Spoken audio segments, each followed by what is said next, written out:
En Maracay, Puerto La Cruz, Puerto Ordaz, Barquisimeto, El Vigía, Mérida, Táchira, Margarita, Maracaibo, Valencia, desde cualquier parte del planeta, que se conecten a través de mundour.com y de nuestras aplicaciones en video, claro. Gracias por acompañarnos a esta hora. Mire, hace una semana, que creo que una semana, no mucho más allá, hablamos de la dificultad que representa anunciar el fin de una pandemia, así como a la Organización Mundial de la Salud también al comienzo le costó declararla, pues ahora, bueno, dependerá de algunas variables, pero ya el director de la Organización Mundial de la Salud ayer ha dicho, el fin de la pandemia está a la vista, es una cita textual para él. El argumento, o uno de ellos, es la cifra más baja de fallecidos que se logró la semana pasada.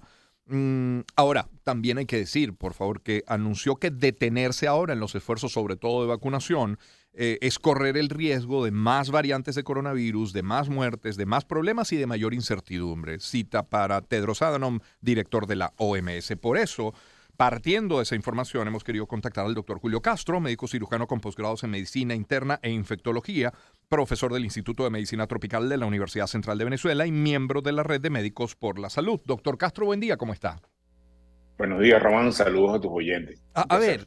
ver, doctor, ¿cuáles serían esas variables, esos datos, esas cifras a considerar para poder declarar el fin de una pandemia? Tiene que ver con contagios, tiene que ver con muertes, tiene que ver también con el número de vacunados en el mundo. ¿Con qué?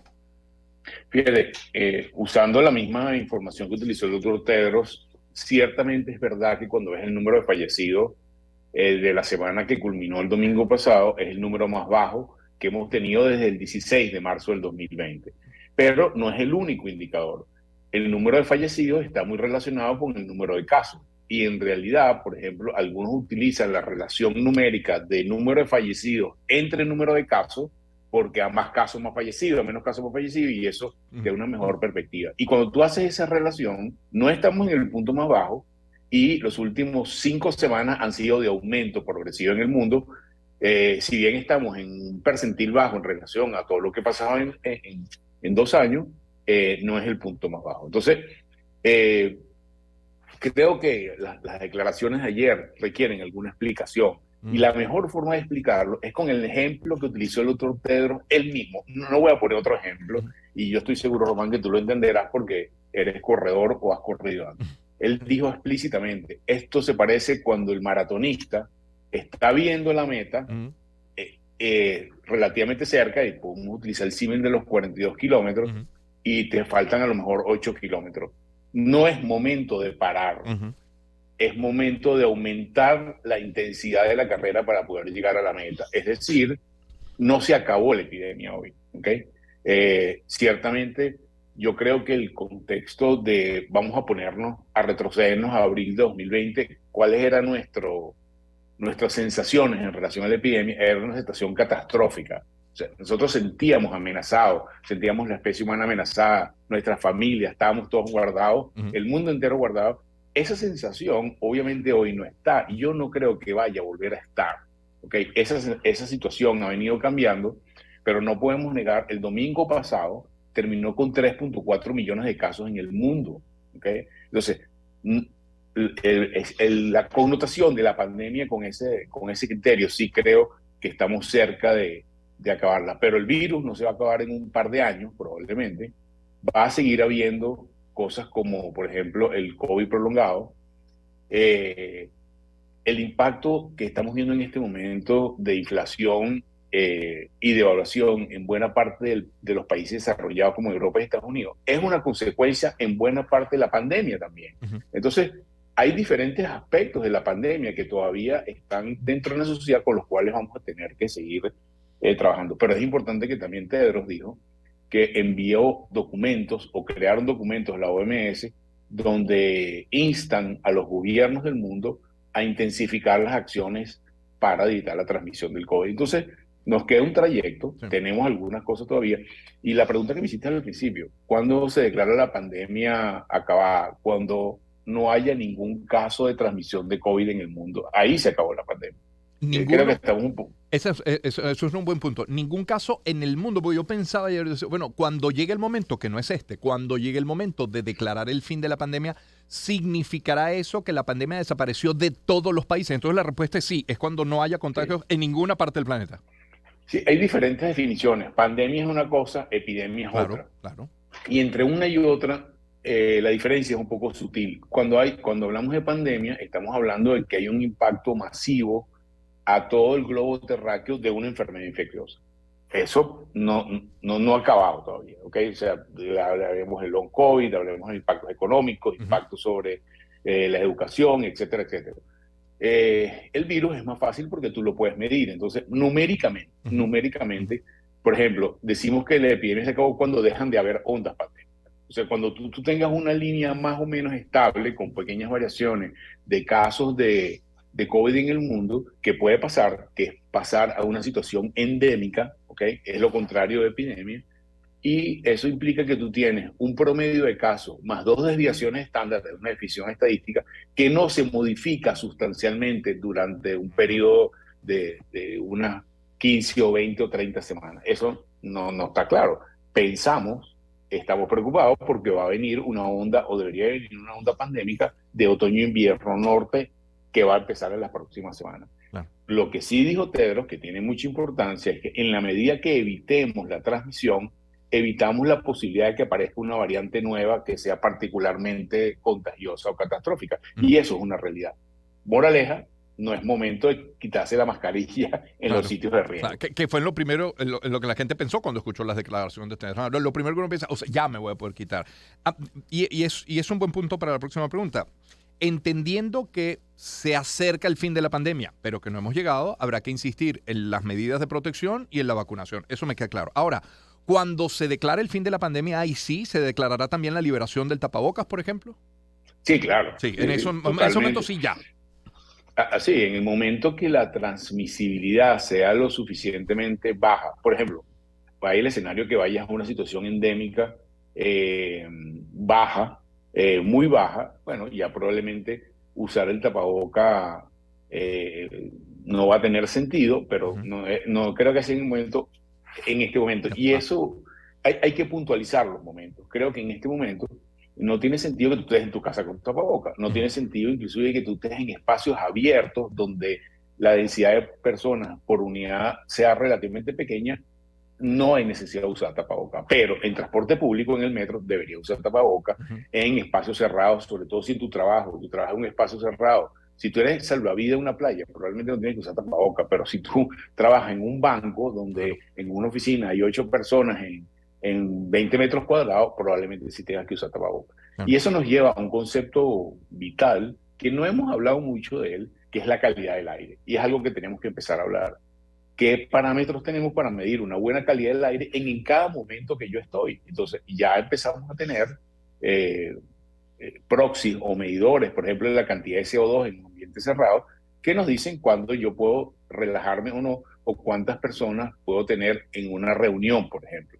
Esos son conceptos que hemos estado aprendiendo y que vamos a tener que empezar a usarlos sistemáticamente, como por ejemplo cuántos niños pueden estar en un salón de clase con y sin tapaboca, midiendo el CO2, que es mucho más fácil. Claro. Es Julio Castro, nuestro invitado, que nos acompaña a esta hora. Doctor Castro, ¿cómo evaluar la respuesta de la Organización Mundial de la Salud ya con 2 años y medio de pandemia y contando? No hablemos tanto del inicio que tanto costó declararla, hablemos del recorrido. Erban, es una pregunta compleja, es una pregunta difícil de responder. Casualmente esta mañana estaba leyendo una publicación del Lancet, que es una de las Ujú. publicaciones Claro, científicas más importantes del mundo, claro. donde hace un resumen hace 2 días de cómo ven el tema de la pandemia. Y uno de los capítulos está dedicado precisamente a eso. Y lamentablemente dice que la declaratoria de la pandemia fue Tardía. lenta, Ujú. que la recomendación de utilización de tapabocas fue tardía, que la declaración de problema universal fue tardía, que el reconocimiento de una enfermedad transmitida por vía aérea fue tardía. Ahí hay un tema, no solo de la OMS, probablemente de algunos países. Hay toda una reflexión, por ejemplo, de las decisiones ejecutivas de algunos gobiernos del mundo de la poca conectividad o poca compartimiento de información entre unos países y otros Ujú. para, por ejemplo, evitar que la transmisión hubiera sido tan rápida entre un continente y otro.